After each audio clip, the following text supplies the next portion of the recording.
E nós estamos recebendo aqui no programa Ponte Pretana, da pele até o osso, Areta Duarte. Ela foi a primeira negra latino-americana a chegar do topo do Monte Everest. Oi, Areta, boa tarde, tá tudo bem contigo? Que prazer tê-la com a gente. Boa tarde, o prazer é todo meu. Uma delícia falar dessa expedição, dessa empreitada. Muito obrigada.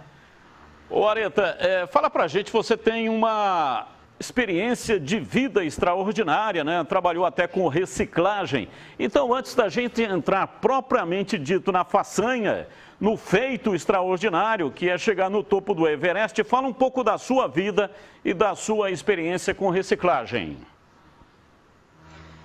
Maravilha, eu sou então moradora da periferia de Campinas, eu sou aqui da região do Jardim Capivari, próximo a Ouro Verde, e eu sou montanhista desde 2011. Foi a partir dessa prática profissional que eu tive algumas experiências no mundo. Em março de 2020, eu desejei escalar o Everest, a mais alta montanha do planeta. E quando eu desejei isso, eu entendi que apesar de ter a experiência física, a experiência técnica, eu não tinha o investimento necessário para essa empreitada. O orçamento para essa escalada era de aproximadamente R$400 mil. Então eu comecei, além de trabalhar com essa operadora de montanhismo, eu comecei a trabalhar com a reciclagem de materiais. Voltei a fazer algo que eu já fazia na minha infância e na minha adolescência, para justamente complementar a minha renda. E eu passei 12 meses e meio juntando esse material, foram aproximadamente 500 quilos de material reciclável por dia, trabalhando de domingo a domingo, num total de 130 toneladas. É claro que isso não foi suficiente para eu alcançar o orçamento total, mas significou aí 35% do valor necessário para a empreitada. Você está de parabéns, né? Muita gente fica reclamando da vida, dos governantes, dos patrocinadores que não chegam e você foi atrás de uma outra maneira, lutando, batalhando para conseguir o recurso para ir atrás do seu sonho. Você teve algum patrocinador, mais alguma ajuda? Tive sim, alguns patrocinadores que surgiram no final da jornada pré-Everest. São 7 empresas que apareceram, entendendo o propósito por trás dessa escalada, porque para mim nunca foi a minha realização pessoal de chegar ao topo da mais alta montanha. Para mim essa realização tem a ver com gerar inspirações e ser um exemplo aí para que mais aretinhas, para que mais pessoas da periferia busquem as suas realizações e também que gere aí transformações ambientais. Então algumas empresas surgiram para patrocinar esse meu projeto e são 7 empresas atualmente. Claro que também não foi suficiente para alcançar esse valor para a empreitada. Além da reciclagem, além dos patrocinadores, eu acabei participando de um programa que gerou um recurso financeiro para esse projeto. Eu também fiz bazar de roupas e fiz leilões de equipamentos e também tive financiamento coletivo, vaquinha online acontecendo. Então, diversas ações para complementar e chegar a esse volume total. Perguntas para a Areta Duarte, que está conosco. Júlio Nascimento, eu começo com você a sua pergunta. Primeiramente, queria parabenizar a Areta porque ela representa não só muito para o nosso país, mas também muito para a comunidade negra, né, da qual eu faço parte também com muito orgulho. Então, ela inspira muita gente a partir desse ato e tenho certeza que ela sabe do tamanho e da grandeza disso. Então, publicamente aqui, ao vivo, gostaria de agradecer você por não ter desistido do seu sonho, porque agora você vai inspirar muita gente a realizar e buscar sonhos também. E eu queria saber como foi a sua adaptação no Nepal. Estamos em quarentena, você teve que usar máscara, se você passou mal durante a escalada, como é que foi esse clima que você viveu para escalar o Everest? Júlio, muito obrigada por sua pergunta, é exatamente isso, eu me sinto realmente representando uma comunidade, uma parte da sociedade que as pessoas cada vez mais possam sonhar, porque é possível, nós todos temos esse direito.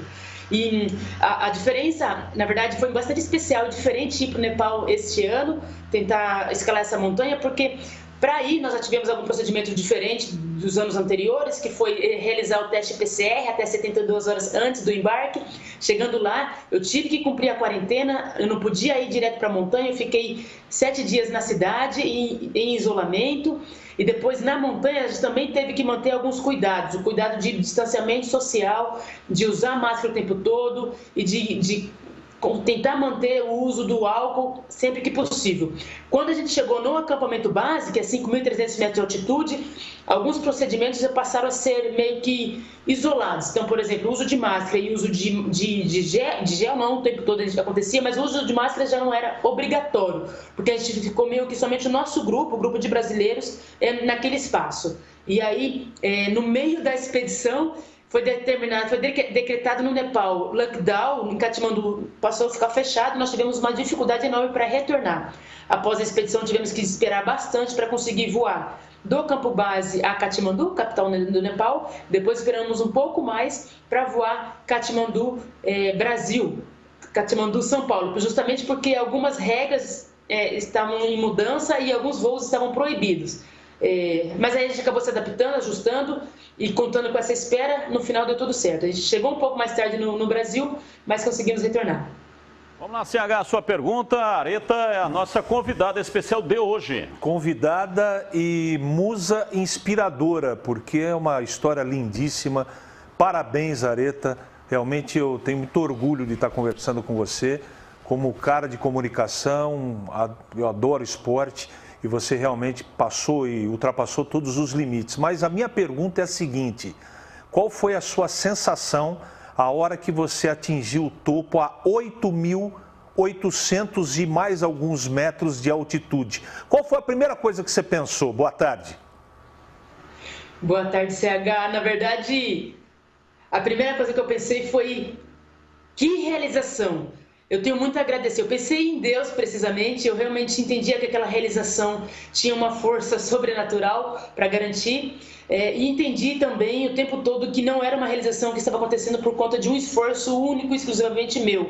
Havia muito engajamento, muitas pessoas trabalhando por isso, pessoas da minha família, amigos e pessoas desconhecidas que se engajaram nesse projeto e fizeram o seu máximo aí para garantir a minha realização. É claro que era um desejo ambicioso, né? Assim que eu estabeleci um plano para escalar o Everest, eu tinha aproximadamente 13 meses pela frente e a gente conseguiu realizar justamente porque houve muita gente participando. Então foi um momento ali de agradecimento total. Assim que eu cheguei no topo do Everest, eu me ajoelhei e recitei ali um salmo, né? Eu disse: o Senhor é meu pastor e nada me faltará. Chorei um pouquinho ali de emoção, na sequência abracei o meu guia, o Sherpa, e comecei a desfrutar e olhar, contemplar o que estava ali ao redor, que por sinal era muito bonito. De um lado eu vi a China, de outro lado eu vi o Nepal, a cadeia do Himalaia gigantesca, e realmente entendi que, poxa, que raro estar ali, que presente estar ali. Afinal de contas, são 30 brasileiros tendo chegado ao topo do Everest. Eu ser uma desses 30 brasileiros era realmente um presente gigantesco, que só aconteceu, volto a dizer, por conta de uma fé gigante e por conta de um trabalho mútuo de muita gente, muita gente. Gleger, a sua pergunta. A Areta está conosco, é a nossa convidada do programa de hoje. Bom, primeiro dizer que eu estou até emocionado com a história dela, porque realmente é de emocionar, não tenha dúvida nenhuma. E olha, Areta, eu te confesso que eu sou apaixonado. Eu assisti aquele filme Everest umas 500 vezes, porque eu gosto, eu acho bonito, eu acho interessante, acho muito corajoso, né? A pessoa que tem essa vontade de chegar ao pico do Everest, não é fácil.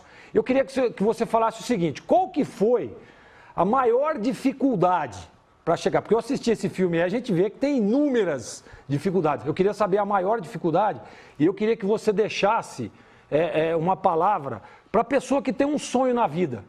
Porque eu tive um sonho na minha vida e fiz de tudo para ir atrás desse sonho. E estou vendo a sua história e tenho certeza que você fez além disso. E eu queria que você deixasse uma palavra para aquela pessoa que tem um sonho na vida. Um beijo para você, parabéns. E olha, estou extremamente emocionado com a tua história. Poxa, muito obrigada, muito obrigada. Definitivamente é o que você falou. Numa expedição como essa, numa expedição à montanha, fatalmente teremos aí muitas adversidades. Eu fiquei 54 dias na montanha, então é natural que a probabilidade de dificuldades aumente bastante. Mas eu acho que uma das maiores dificuldades foi exatamente o dia de ataque ao cume, o dia que a gente sai do acampamento para ir ao topo da montanha. Foi o dia que eu saí do campo 4, então, aproximadamente 8.000 metros de altitude. já de madrugada, era 11h30 da noite, saí com o meu Shepherd, com o meu guia, rumo ao topo, e ali no meio do caminho, na verdade, quando saiu, ele já demonstrava sentir muito frio, e eu entendia o porquê que ele estava com frio, é porque ele tinha trabalhado muito nos dias anteriores, ele estava muito mais esgotado do que eu, mas eu me sentia pleno, me sentia forte, eu queria realizar. Em algum momento eu ofereci a minha luva para ele, porque a minha luva era mais parruda, ele não aceitou. Eu pedi para ele aumentar a suplementação de oxigênio dele, porque a gente vai com a suplementação, né, por conta do ar rarefeito. E ele não aumentou, e aí ele ficou se esfregando as mãos, esfregando as pernas para ver se aquele frio passava, e não passou. 2h30 depois da gente iniciar essa ascensão, essa caminhada, ele parou, olhou para mim e disse: nós vamos ter que voltar porque eu estou com muito frio. E era de madrugada, provavelmente a coisa ia piorar para o lado dele, porque de madrugada é muito mais frio do que durante o dia. Até o sol nascer, poxa, faltava muito tempo. E aí, eu naquele momento tentei negociar com ele e disse: eu não posso subir sozinha, encontrar os outros guias que estão lá em cima, descer com os outros brasileiros, porque eu me sentia muito forte, eu tinha um desejo muito grande de chegar lá no topo. E aí ele olhou para mim, e claro que ele não autorizou, porque ele tinha uma responsabilidade sobre mim, mas na sequência eu me arrependi, eu fiquei com um arrependimento gigantesco, né? Porque eu estava colocando o meu desejo de chegar ao topo à frente de tudo. Isso não é o meu valor, não é o meu princípio de vida. Eu bati um arrependimento, comecei a chorar bastante, chamei o Passang novamente para conversar, tirei a minha viseira, né? Destampei os meus olhos, tirei a minha máscara de oxigênio, olhei para ele e falei: Passang, falei em inglês, Passang, se for para você congelar um dedo, congelar o pé, ficar doente, não me interessa mais subir, vamos descer agora. Eu falei com uma firmeza, com uma intensidade, no sentido de que eu estava preocupada com ele. E aí ele secou as minhas lágrimas, voltou a minha máscara, voltou a minha viseira, olhou para mim alguns instantes, virou na direção do cume, começou a caminhar como quem disse, né? Vamos aí, estamos juntos, sigamos em frente. Então foi um momento mais adverso, foi um momento que eu pensei: poxa, minha expedição está cancelada, eu vou ter que voltar. Mas o Passang decidiu seguir em frente e deu tudo certo no final. Olha, história emocionante, tocante, né? 8.848 metros tem o Everest acima do nível do mar. Apenas 25 brasileiros chegaram lá e só 5 mulheres. Portanto, você é uma heroína. E aquela imagem, aquele sorriso largo que você dá quando atinge o cume é algo impagável, alguma coisa que realmente inspira. E aí, olha lá, que sorriso maravilhoso, lindo, lá em cima no topo da montanha. Olha lá, que sorrisão, hein, Areta? Olha aí, valeu a pena, né? E nós temos aqui nós temos uma foto sua, você que é pontepretana da pele até o osso, tá aí, com a camisa da sua macaca e com a bandeira também, com o brasão da Ponte Preta.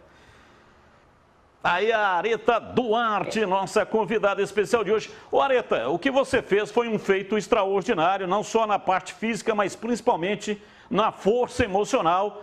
E provavelmente muitos vão querer aí palestras. Nós estamos no meio de uma pandemia, mas dá para fazer até palestra online aí pela internet. Como que o pessoal que quiser, a palestrante Areta Duarte, pode te encontrar? Maravilha, pode entrar em contato comigo pelo Instagram, então @areta com THA, _Duarte. Pode me chamar, procura por Areta lá, será o maior prazer. Eu quero sim contar cada vez mais dessa história, de como foi toda a empreitada pré e durante a escalada. E vem livro por aí também ou não? Exatamente, eu tenho um desejo enorme de fazer pelo menos 3 livros. Um livro voltado para criança, porque é o público que eu gostaria de atuar efetivamente e inspirá-las a buscar a realização dos seus sonhos, mas tem outros 2 livros, um livro sobre a expedição e um livro biografia, assim como tem também aí no nosso planejamento um documentário que vai contar essa história da minha vida rumo ao Everest. Então, documentário, palestra e livros, com certeza. Valeu, querida. Muito obrigado pela sua participação. Fico realmente emocionado com a sua luta, a sua determinação. É um exemplo de vida para todas as pessoas que, neste momento, estão lá embaixo, rastejando, caídas, achando que não podem. E o ser humano, quando ele coloca na cabeça que ele pode, ele alcança, e você é um exemplo disso. Parabéns, sucesso, que Deus te ilumine sempre, tá bom? Amém. Muito obrigada. Grande abraço. Tá aí a Areta Duarte.